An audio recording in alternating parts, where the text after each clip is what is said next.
Sistem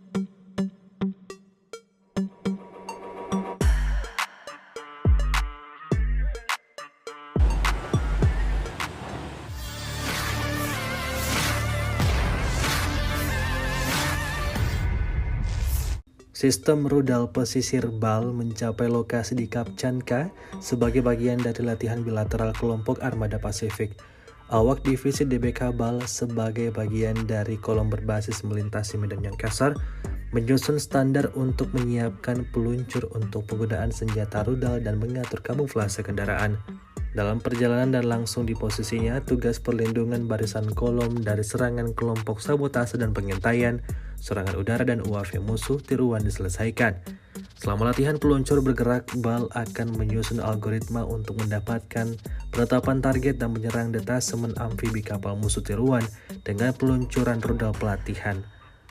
Latihan taktis bilateral kelompok pasukan Armada Pasifik diadakan dari tanggal 18 hingga 28 Juni di Samudra Pasifik, Laut Jepang, dan Laut Okhotsk di bawah kepemimpinan Umum Komandan Armada Pasifik Laksamana Victor Lina.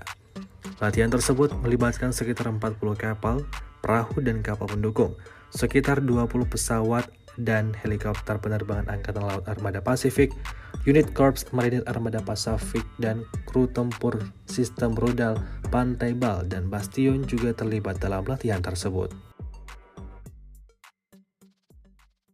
Download Tribun X sekarang, menghadirkan lokal menjadi Indonesia.